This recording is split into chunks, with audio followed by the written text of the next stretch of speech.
Os santos são sinais da presença do ressuscitado na história. Hoje, dia 28 de agosto, celebramos Santo Agostinho.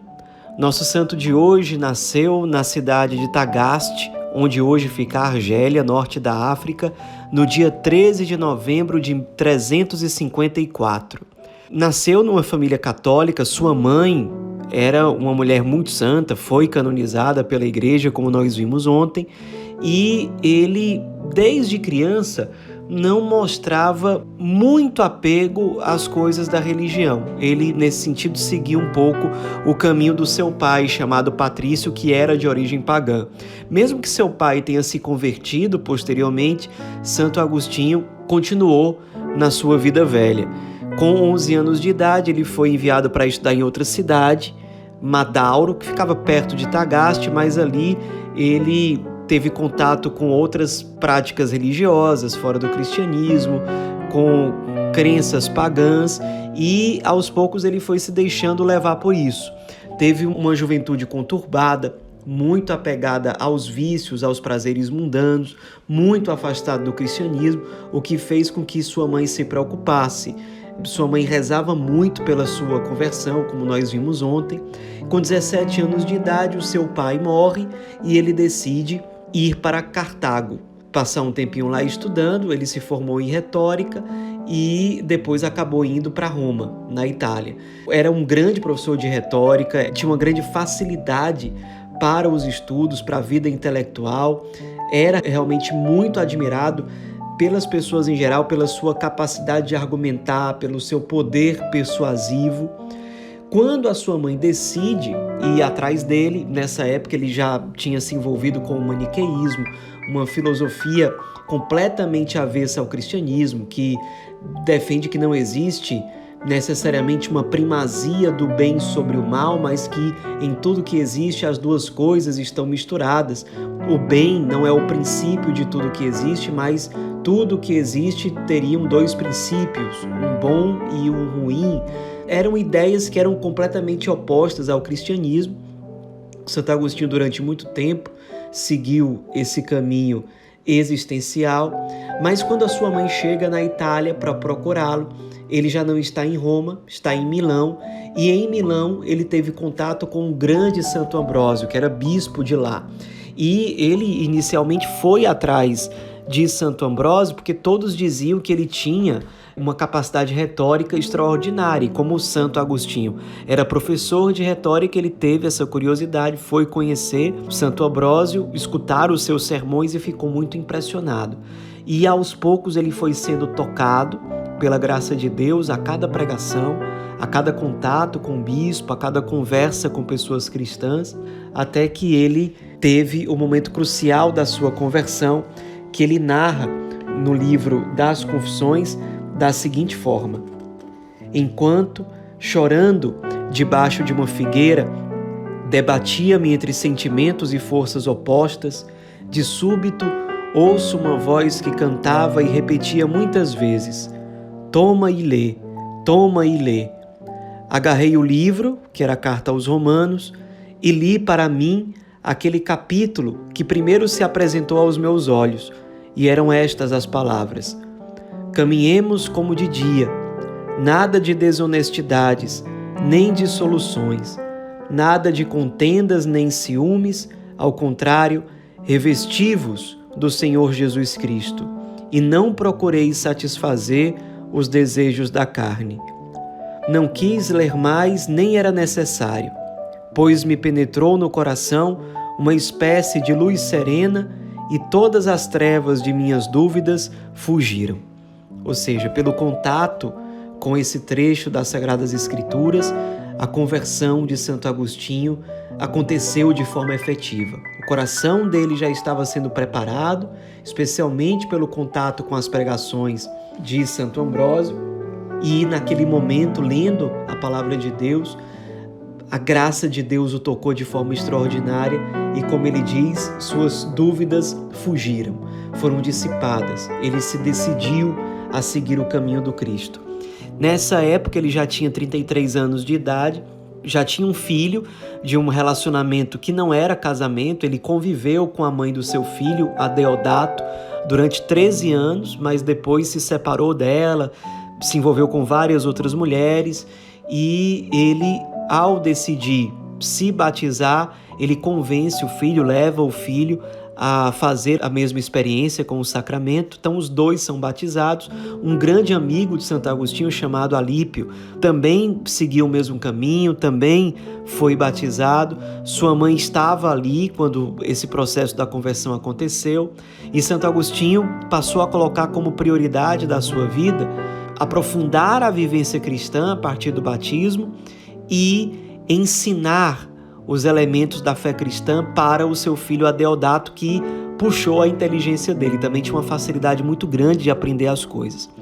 Só que Adeodato morreu com apenas 15 anos de idade, e aí Santa Mônica convence Santo Agostinho a voltarem para a África. No caminho, como nós vimos ontem, Santa Mônica morreu. Santo Agostinho continua o percurso até chegar a Tagaste, no norte da África, e ali ele tem a iniciativa de viver uma vida monástica. Ele funda um mosteiro, outros passam a segui-lo também para viverem como monges. O próprio Santo Agostinho escreve as regras que vão dirigir aquela vida comunitária, monacal.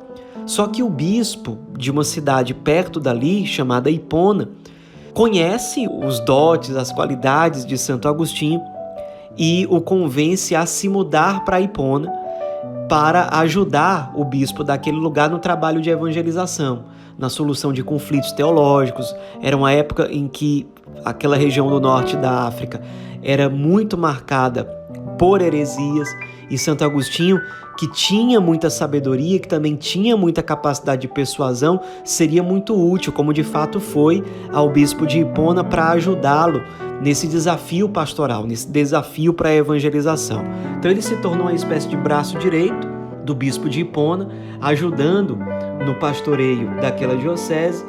O bispo o ordenou sacerdote, e logo que o bispo de Hipona faleceu, o povo praticamente aclamou o padre Agostinho como o novo bispo do lugar. Isso era muito comum na época. Não era o Papa diretamente que escolhia o bispo. Na maioria das vezes era quase que uma aclamação popular. O clero do lugar também, claro, dava o seu aval, o seu consentimento, e foi quase que automática a escolha popular para que Santo Agostinho se tornasse bispo ali. E foi de fato o que aconteceu. Santo Agostinho esteve à frente daquela diocese de Hipona por 34 anos. Foi um bispo muito zeloso em todos os sentidos, na formação cristã dos fiéis, no empenho em evangelizar, em fundar novas paróquias, em combater as heresias. Foi muito vigilante em relação às necessidades do seu rebanho, tinha muita sensibilidade para com os pobres, tinha muita sabedoria para resolver muitos conflitos que chegavam a ele pedindo uma solução, conflitos inclusive da vida civil. Também foi um escritor muito fecundo, deixou muitos livros de profunda riqueza teológica e espiritual. Entre eles se destacam as Confissões, em que ele conta todo o seu processo de conversão. É uma autobiografia, que é uma coisa muito nova. É o primeiro livro do gênero que existiu na história. Alguém que conta a sua história de salvação pessoal. É como se ele estivesse contando toda a sua história para Deus, procurando perceber como a ação da graça de Deus foi sendo visível e transformadora ao longo da vida dele, inclusive em muitos episódios em que ele nem percebia a ação de Deus, mas agora, revisando a sua história de vida com um olhar de fé, ele conseguia perceber esses sinais luminosos. Outro livro muito marcante, entre tantos outros, é A Cidade de Deus, que também marcou muito a história da igreja, deu muitas luzes para a igreja, não só ali na Antiguidade, mas também na Idade Média, sobre o papel e a missão da igreja neste mundo secular. Deixou vários outros escritos, o Papa contou com ele em várias situações, também para resolver conflitos de ordem doutrinal, ele participou de muitos concílios, foi muito importante para a igreja resolver essas questões. Não à toa ele é considerado doutor da igreja oficialmente, é considerado com justiça um dos grandes, um dos maiores padres da igreja, um dos maiores mestres da fé em todos os tempos. No período da igreja antiga, sem dúvida, é o maior de todos os teólogos. Uma influência foi muito grande sobre a sua diocese de Hipona, mas a gente poderia dizer sobre a igreja em muitos territórios do norte da África e inclusive da Europa. Até hoje nós podemos colher os frutos da sabedoria, do zelo e dos escritos deixados por Santo Agostinho. Iluminou e influenciou vários outros pensadores cristãos e vários santos, inclusive sua ordem religiosa, a ordem fundada por ele, uma ordem monacal, continua existindo. Outras congregações religiosas ao longo da história foram se inspirando também nas regras escritas por ele, na espiritualidade que ele também testemunhou e deixou, de certo modo, como legado.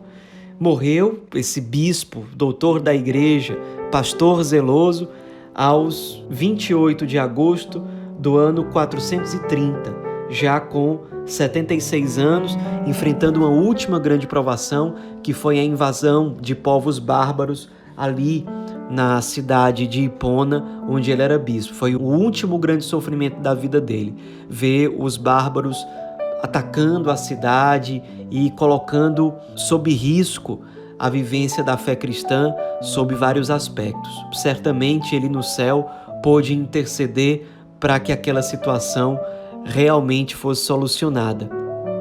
A diocese de Hipona perdia o seu bispo fisicamente, mas sem dúvida ganhava um grandíssimo intercessor no céu.